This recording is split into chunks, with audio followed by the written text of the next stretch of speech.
Enseguida introduzco el tema. ¿Cómo te va?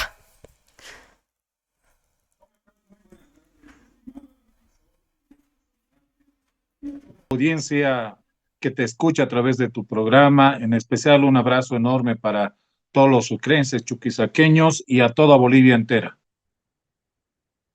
Con nosotros nuevamente acá, algo que queremos comentar contigo, te lo habíamos dicho hace algunas horas atrás.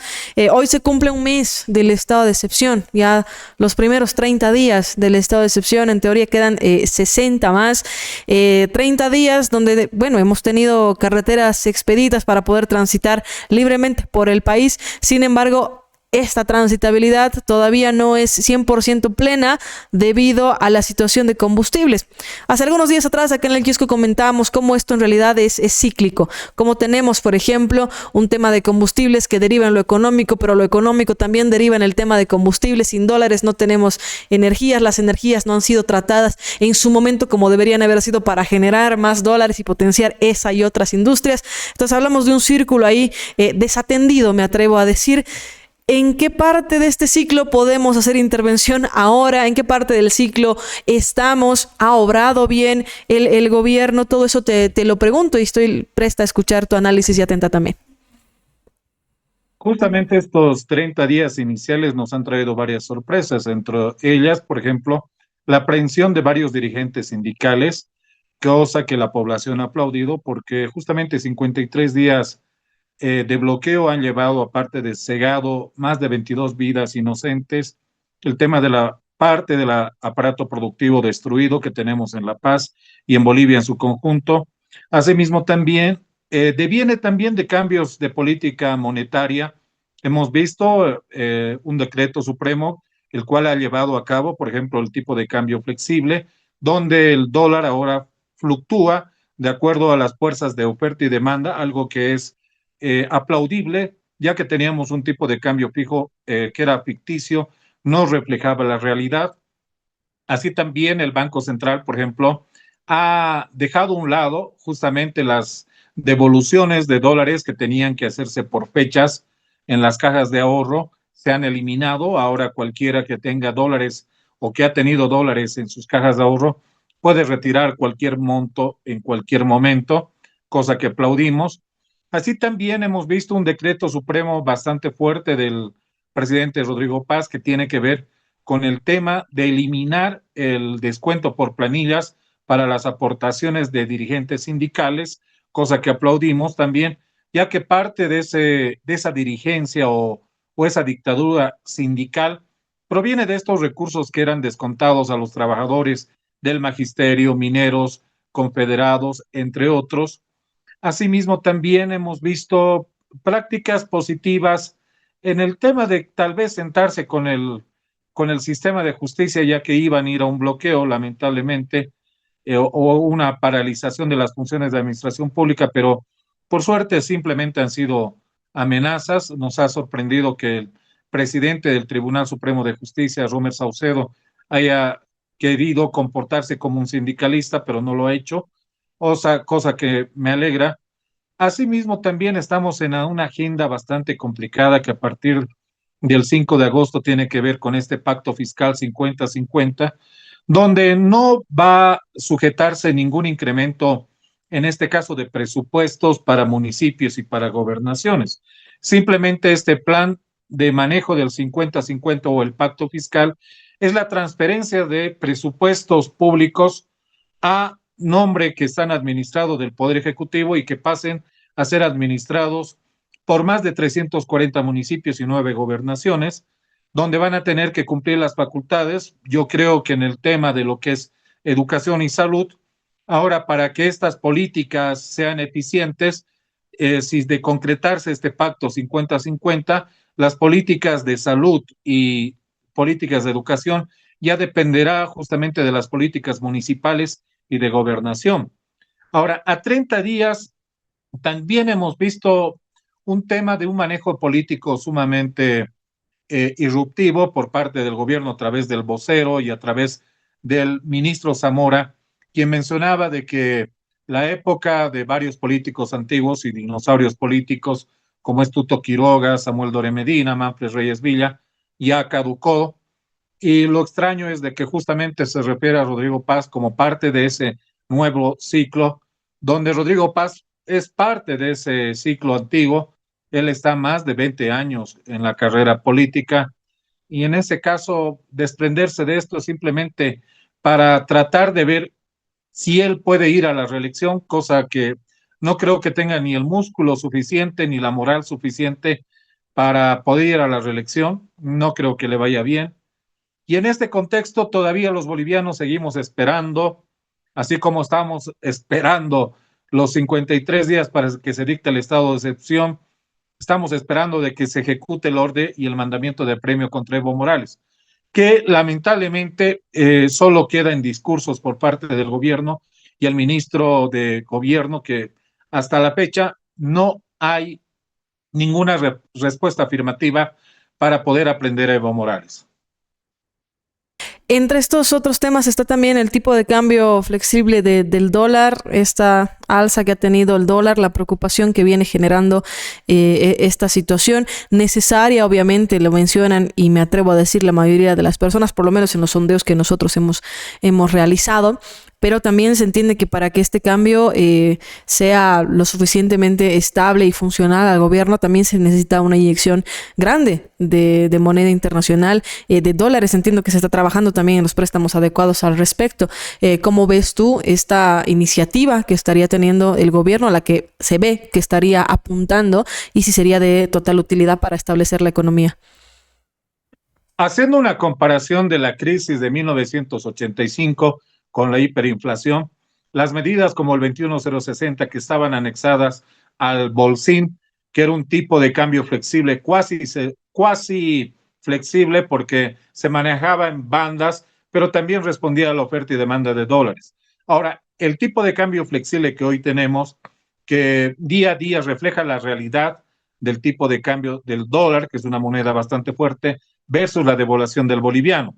Es una medida acertada porque parte del paquete de préstamos que se tiene ya por financiarse con el Fondo Monetario Internacional. Primero está de que hayan puesto de que pongan fin al tipo de cambio fijo. El tipo de cambio fijo ha sido una de las consecuencias y una de las variables más importantes para dilapidar las reservas internacionales netas. Parte de los dólares que hoy no tenemos se lo debe a la sobrecalificación que teníamos nosotros con 6.96, que no reflejaba la realidad y el precio del dólar en la economía boliviana. Y eso ha dilapidado lamentablemente este tema de las reservas internacionales. Ahora, con el tipo de cambio flexible, existe una devaluación, sí, pero esta devaluación ya viene de hace tiempo atrás. Justamente este tipo de cambio ficticio de 6.96 ya no se lo utilizaba, más que en la parte promocional de marketing, de vender terrenos o bienes inmuebles que decían, te vendo el terreno a precio de 6.96. O sea, era un tipo de marketing de ficticio con este tipo de cambio, pero en la realidad, las importaciones, las exportaciones se han manejado con el tipo de cambio paralelo.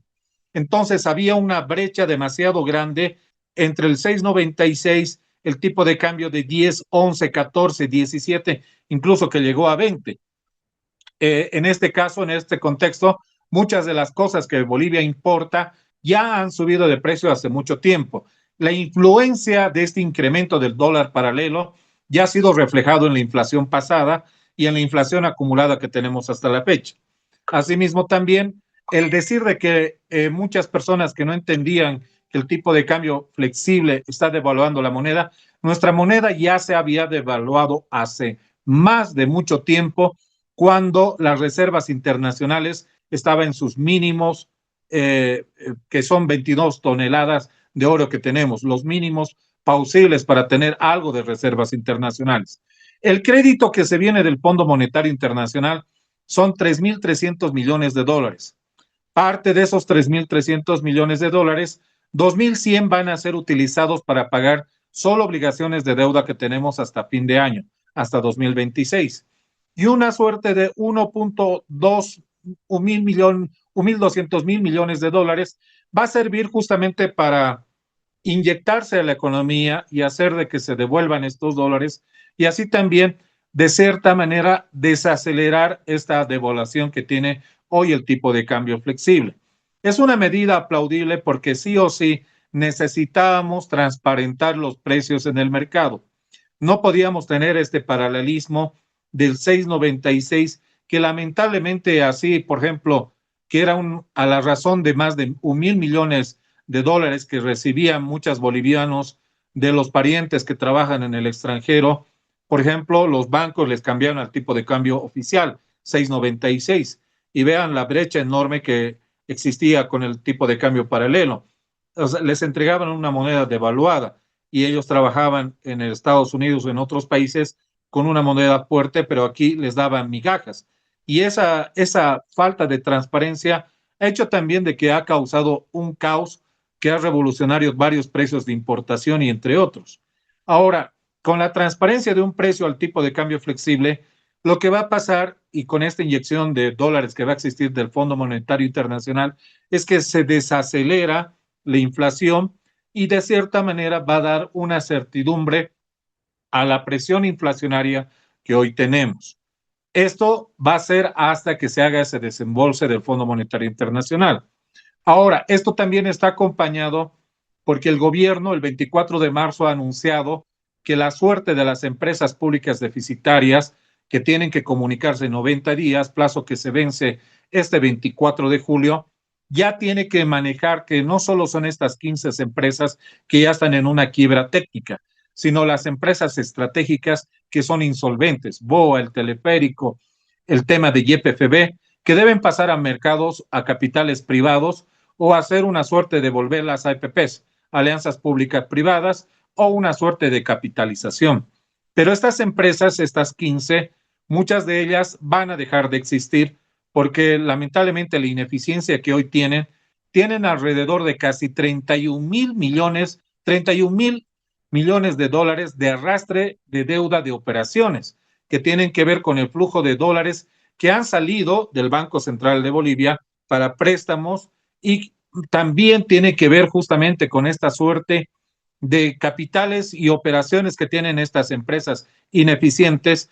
Mucha de la deuda que se tiene de estas empresas con el Banco Central no se van a recuperar, pero no podemos continuar con estas empresas públicas deficitarias.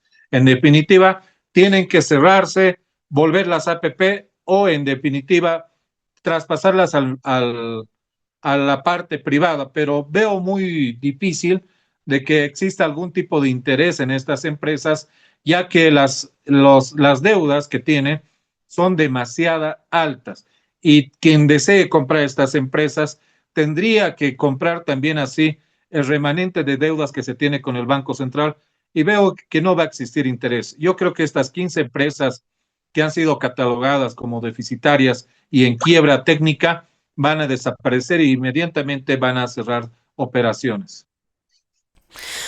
Esta mañana el viceministro de Presupuesto nos comentaba y decía que lo que se prevé o lo que el gobierno tiene visto de puerta hacia lo que tiene que hacer es una reducción de más de 1.000 millones de bolivianos a empresas públicas. Esto con el fin de lograr que el déficit fiscal cada vez sea más sustentable de alguna manera, hasta que sea fácil de manejar, algo así lo explicó, pero que esto iba a ser paulatino, que esto iba a ser un trayecto largo en realidad. Este camino, según tu análisis, si nos los puedes comentar, ¿es el camino adecuado que se estaría tomando en el marco de las empresas públicas? Dentro de lo que viene a ser, por ejemplo, el Tesoro General de la Nación, nosotros tenemos un desangramiento por este déficit público. Teníamos un déficit público, por ejemplo, en el presupuesto de Luis Arce Catacora del año pasado, alrededor del 11%. El presupuesto modificado, justamente que se lo ha hecho recientemente en el legislativo, tiene un déficit público alrededor del 9%. Ahora, este 9% de déficit público, la gran mayoría de ese déficit público se refiere a estas empresas públicas deficitarias. O sea que existe todavía un presupuesto para este año para que estas empresas operen. Pero no podemos continuar con este desangramiento a largo plazo. Esto quiere decir que parte de los créditos condicionados del Banco Mundial, FMI, entre otros, sí o sí han apuntado a condicionar de que el Estado tenga que deshacerse de este déficit público y en este caso de las que genera este déficit público, que son las empresas públicas deficitarias. En este contexto, en este año, posiblemente tras el anuncio de este 24 de julio que haga el ministro, en este caso Gabriel Espinosa, tendrá que decir cuál va a ser el mecanismo. Si se va a cerrar muchas de las empresas mediante ley, que deben operar en este caso a través del legislativo, o se van a cerrar muchas de las empresas a través de un decreto supremo. Eso tiene que ver justamente de acuerdo a la ley en la cual o al decreto supremo en la cual han nacido estas empresas. Va a ser un proceso largo, lamentablemente. Debería operarse de manera con mayor celeridad, porque nosotros en este enfermo, con una recesión bastante prolongada que es Bolivia, en la parte macroeconómica y en su economía, es como tener un enfermo con una hemorragia interna. Si no paramos la hemorragia interna, que es el déficit público, nada de lo que hagamos va a solucionar esta crisis. Entonces, la hemorragia interna se llama déficit público. Y eso quiere decir que la única manera es abrir y cerrar estas empresas públicas y en este caso deshacerse. Porque si no paramos este desangramiento con este déficit público, no vamos a salir de la crisis. Difícilmente podemos vislumbrar salir de esta recesión y salir de esta crisis en el corto plazo si no hacemos algo inmediatamente con estas empresas públicas deficitarias. De estas empresas públicas o parte de su regulación está en la Constitución, si no estoy mal. Creo que hay algo ahí que habla, no sé si sobre su privatización en todo caso. Sí, justamente hemos visto de que las empresas estratégicas están en la Constitución. Hemos visto un chascarrillo del gobernador de Santa Cruz, J.P. Velasco, quien mencionaba de que se debe cambiar al dueño de BOA, desconociendo que BOA es una empresa estatal y los dueños somos todos los bolivianos como empresa estatal. Y él decía, en vez de estar haciendo un reality para cambiar al gerente general de BOA, hay que cambiar de dueño. Cualquier tipo de modificación de las empresas estratégicas pasa por un proceso de hacer una ley corta que modifique la constitución política del Estado, sobre todo las empresas estratégicas que son las empresas más grandes, el Teleférico, YPFB, ENDE, Entel, BOA, entre otras. En este caso, la suerte de poder privatizar, la suerte de poder inyectar capitales, la suerte de tener una ley que en este caso incentive a la inversión extranjera, tiene que pasar por la modificación de la Constitución, tiene que pasar por una ley en este caso de incentivos para la atracción de capitales extranjeros, y si no hacemos nada de eso, justamente eso es lo burocrático que vamos a tener hasta fin de año. Si no se resuelve hasta fin de año esto, lamentablemente, si iniciamos el próximo 2027 con el mismo panorama, nada va a cambiar en el país y lamentablemente Bolivia va a seguir desangrándose por estos problemas que tenemos en el déficit público agravado en el sistema, en el nivel central que tiene Bolivia. Para ir cerrando, Juanjo, y para que la población también lo tenga clara por medio de esta información. Tú decías, hay que esperar cosas puntuales de lo que nos pueda anunciar el ministro de Economía en los próximos días. ¿Cuáles son esas cosas que tendríamos que esperar o esos puntos centrales que auguraríamos que nos diga el ministro de Economía? Lo primero que tenemos que ver es una ley en la cual faculte al Poder Ejecutivo cerrar las empresas públicas deficitarias o le permita volver las APPs, alianzas públicas privadas, o le permita privatizar bajo convocatoria pública. Y eso, la única forma es hacerlo a través de una ley. En el caso, por ejemplo, de que hayan nacido empresas con un decreto supremo, será entonces, no dependerá de una ley que tenga que hacerse en el legislativo. Pero yo creo que en este caso, por darle una mayor legalidad y transparencia a lo que el gobierno va a ser a través de una ley. El anuncio entonces de Gabriel Espinosa es definir de que cuáles empresas van a cerrarse, cuáles empresas se van a capitalizar, cuáles empresas se van a volver alianzas público-privadas. ¿Por qué?